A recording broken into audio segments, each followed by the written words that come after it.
नमस्कार। DD news Jammu के विशेष programme election spotlight 2024 में आप सबका स्वागत और आप सबकी ओर से मैं अभिनंदन कर रहा हूं, बहुत बहुत स्वागत कर रहा हूं। हमारे डिस्ट्रिक्ट इलेक्शन ऑफिसर, हमारे डीईओ, जिला निर्वाचन अधिकारी जम्मू श्री सचिन कुमार वैश्य जी का बहुत बहुत स्वागत आपका। हम बखूबी जानते हैं कि एक अरसे के बाद जम्मू कश्मीर में असेंबली इंतखाबात होने जा रहे हैं। 3 चरणों में ये इलेक्शंस होंगे, तो हर कोई ये जानना चाहता है कि क्या क्या तैयारियां इसके लिए चल रही हैं और फिर हम इसमें विशेष तौर पे जिला जम्मू में आपकी तरफ से क्या क्या इंतजामात हैं उन पर चर्चा करेंगे। जी सचिन। तो सबसे पहले जो आपके दर्शक हैं मैं उनको बताना चाहूँगा कि जम्मू जिले में 11 असेंबली कॉन्स्टिट्यूंसीज हैं। तो हमारा जो इस बार जो रिटर्निंग ऑफिसर हो 11 रिटर्निंग ऑफिसर्स हैं और 11 असेंबली कॉन्स्टिट्यूंसीज हैं, यानी 11 सीट्स हैं। तो उस पर जो तैयारियां चल रही हैं वो जब से डेट ऑफ नोटिफिकेशन हुआ है तो सबसे पहले उससे नोटिफिकेशन हमारा जो डेट तब से फॉर्म वगैरह तो लिए जा रहे हैं जो रिटर्निंग ऑफिसर द्वारा। उससे पहले जब मॉडल कोड ऑफ कंडक्ट आता है तो मॉडल कोड ऑफ कंडक्ट का इन्फोर्समेंट शुरू होता है, जिसमें जो गाइडलाइंस होती हैं ऑनरेबल इलेक्शन कमीशन की उसको हम इन्फोर्समेंट कराते हैं। और अब चूंकि रिटर्निंग ऑफिसर्स जो सारे फॉर्म वगैरह ले रहे हैं तो वो नामांकन प्रक्रिया जो है चल भी रही है। और जो महत्वपूर्ण चीज़ है कि इलेक्शन में हम जो ईवीएम्स हैं उनकी सारा कुछ हम उसका रैंडमाइजेशन करते हैं, वो सब इन प्रोसेस है जैसे जैसे गाइडलाइंस में है। जो हमारे पोलिंग ड्यूटी पर स्टाफ है उनका भी रैंडमाइजेशन, जो भी पहला रैंडमाइजेशन हुआ है तो वो भी सारी चीज़ें चल रही हैं। और साथ ही साथ इन्फोर्समेंट जो इम्पोर्टेंट चीज़ है, और बैक एंड में जो सारी तैयारियां हैं वो भी चल रही हैं। तो कुछ एक हमारी जो कंस्टिट्यूंसीज है वो सीमावर्ती है, जी जी, बॉर्डर के एरिया है, तो वहां पे कोई विशेष ध्यान दिया जा रहा है? पांच हमारे असेंबली कॉन्स्टिट्यूंसीज वो बॉर्डर पे हैं, तो जिसके 150 पोलिंग स्टेशन वो बॉर्डर पे लगते हैं। तो उनके लिए सबसे पहला चीज़ कि जो पिछले लोकसभा इलेक्शन में देखा गया कि वहाँ उत्साह बहुत ज़्यादा रहा और बहुत अच्छी वोटिंग हुई। तो उस उत्साह के मद्देनज़र तो पहला चीज़ की इंतजाम तो है ही, जो अश्योर्ड मिनिमम फैसिलिटीज़ का पोलिंग स्टेशन पर, वो तो हर पोलिंग स्टेशन पर है, पर बॉर्डर एरिया में भी लोग आ रहे हैं तो है इंतजाम। दूसरी चीज़ की उसके लिए सुरक्षा के भी इंतजाम किए गए हैं, कंटिजेंसी प्लान भी बने हैं। और लोगों के उत्साह के मद्देनजर देखते हुए जो स्वीप का प्रोग्राम है इस बार हम और अच्छे से उधर कर रहे हैं स्वीप से, जिससे वोटर जागरूकता का, ताकि लोग, और हमारा जो टारगेट है वो 100% वोटिंग का उसको अचीव किया जा सके। पहले ये होता था कि साल में एक ही बार हम इनरोलमेंट कर सकते थे, लेकिन अब जो नए प्रयास किए जा रहे हैं कि वर्ष में 4 बार कर सकते हैं, वो भी सहायक है इसमें। वो भी सहायक है। और दूसरा जो जागरूकता है वो कहीं ना कहीं बहुत ज़्यादा बढ़ी हुई, और इसी कारण से लोग आगे आ रहे हैं। और जागरूकता के मामले में जो हमारे युवा तो आगे आ रहे हैं, इवन जो पहले वोटर भी हुआ करते थे और वोट डालने नहीं जाते थे, वो कहीं ना कहीं जागरूक होकर अपने मताधिकार का प्रयोग कर रहे हैं। तो ये बड़ी एक चीज़ है। और जो हमारा स्वीप का प्रोग्राम है वो हम जब टारगेट करते हैं तो स्कूल, कॉलेजेस और ऐसे ऐसे जगहों पे जहां हमारा युवा काम करता है, टेक्निकल इंस्टीट्यूशंस जितने भी सरकार, इंजीनियरिंग कॉलेजेस या और भी कॉलेजेस, यूनिवर्सिटीज को टारगेट करते हैं, तो कहीं ना कहीं वो भी सहायक हो। दूसरा जो सबसे बड़ी चीज़ है कि जो हमारे युवा हैं वो एक तो खुद तो मोटिवेट होते हैं, दूसरा जो अपने आसपास हैं उनको भी मोटिवेट करके ले जाते हैं और वोट पड़ता है अच्छा। जी, जी, जी। और हमारा परसेंटेज काफ़ी इंप्रूव हुआ है। और उम्मीद भी है कि इस असेंबली इलेक्शंस में जो पार्लियामेंट इलेक्शंस है उसका रिकॉर्ड टूटेगा और काफ़ी ज़्यादा, मैं तो चाहता हूँ 100% लोग मतदान डालने जाएं। जी जी। और अब हम बात करें कि जो हमारे दिव्यांग हैं या कुछ एक ऐसे बुजुर्ग हैं जो कि ज़्यादा ही एज्ड हैं, चलने फिरने में उनको होम वोटिंग की फैसिलिटी भी है। और अपने रिटर्निंग ऑफिसर्स को जो भी इंटीमेट करेंगे तो उनके लिए होम वोटिंग की व्यवस्था भी है, ताकि कमीशन ने, जो ऑनरेबल कमीशन ने है, उन्होंने इस वोटिंग की प्रक्रिया को बहुत ही सुलभ बनाने का प्रयास किया है ताकि कोई भी वोटर छूट ना पाए। जी जी। जो ये मोटो है उसको वो चरितार्थ होता है इन सब चीज़ों से, जो हमारी फैसिलिटीज है। जी। तो वो पहले से ले लेंगे वो फॉर्म्स वगैरह? पहले उनको इंटीमेट करना होता है एक फॉर्म में, फिर उसके बाद उसके हिसाब से व्यवस्था की जाती है होम वोटिंग की। तो ये मतदान का समय क्या रहेगा? हाँ, सुबह 7 बजे से शाम को 6 बजे तक। सुबह 7 बजे से लेकर के शाम को 6 बजे तक। 1 अक्टूबर को जम्मू जिले में मतदान होना है। जो मुख्तलिफ पॉलिटिकल पार्टीज के उम्मीदवार हैं उनकी क्या जिम्मेदारी बनती है?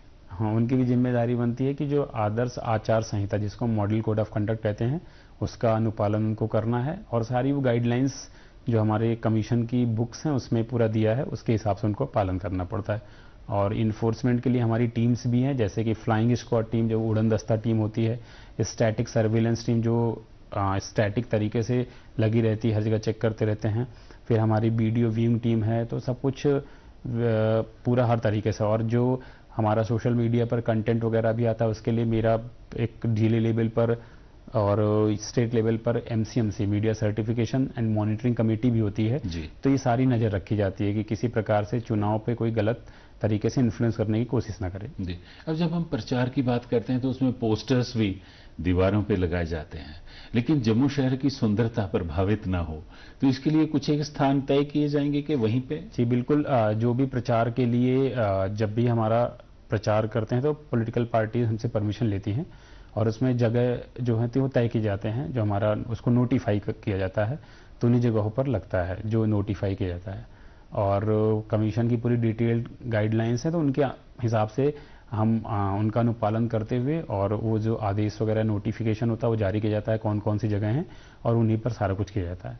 हालांकि ये हमारे माननीय चुनाव आयोग की तरफ से खर्च भी तय किया जाता है कि एक उम्मीदवार जो है वो अपने क्षेत्र में जब प्रचार प्रसार कर रहा है। जी बिल्कुल। उसके लिए जितना जो हमारी लिमिट होती है वो पूरा उनके सब मॉनिटर किया जाता है। हमारे इसमें जो टीम्स लगी होती हैं वो पूरी तरीके से इसको मॉनिटर करती हैं और साथ ही साथ उनका पूरा आय और जो व्यय है उसका व्यय जो एक्सपेंडिचर होता है उसका पूरा ब्यौरा होता है, उसकी मीटिंग भी ली जाती हैं।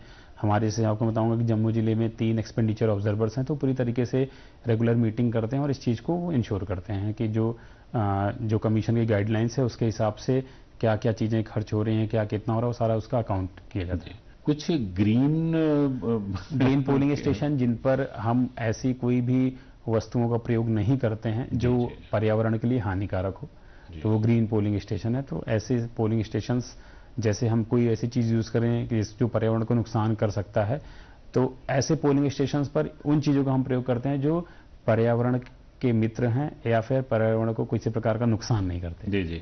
आपने कहा कि स्वीप में हमारा लक्ष्य है कि मतदान में इजाफा हो, ज़्यादा से ज़्यादा लोग आएँ। तो जैसे हमने बात की कि गांव देहात में तो लोग एक उत्सव सा माहौल, एक दूसरे को आवाज़ लगा के साथ लेके सारे चलते हैं, झुंडों में झुंड के झुंड आ जाते हैं। शहरों में भी ऐसा ही कुछ और विशेष रूप से जैसा आपने कहा कि अगर युवा हम लोकसभा इलेक्शंस की बात करें तो बेशक जो वोटिंग परसेंटेज है वो काफ़ी अच्छा रहा है शहरी क्षेत्रों में भी, पर ग्रामीण क्षेत्र जो है थोड़ा ज़्यादा वोट करते हैं शहरी क्षेत्रों की तुलना में। लेकिन जो पिछली बार स्वीप का प्रोग्राम किया गया शहरी क्षेत्रों में उसको देखकर ऐसा लगा कि हम थोड़ा और प्रयास करें स्वीप के माध्यम से, जागरूकता अभियान के माध्यम से, तो हमारा शहरी क्षेत्र के भी जो लोग हैं वो काफ़ी संख्या में अपना वोट डालने आए। तो इस बार जो हमने पॉकेट्स आइडेंटिफाई किए हैं जहां वोटिंग परसेंटेज कम रहा है, निश्चित तौर पर उनको प्रायोरिटी पर लिया जाएगा और वहां हम जागरूकता के हर अभियान, हर प्रोग्राम करेंगे ताकि हमारा वोटिंग परसेंटेज बढ़े और काफ़ी अच्छे लेवल बढ़े। मैं तो मतलब आपसे कहता हूं कि हम लगभग 72-73% वोटिंग होती है, कभी 75 पहुंचते हैं, कभी थोड़ा प्लस माइनस होता है। मैं तो चाहूँगा कि जो जम्मू का 100% 100% जो वोटर है वोट डालने जाए।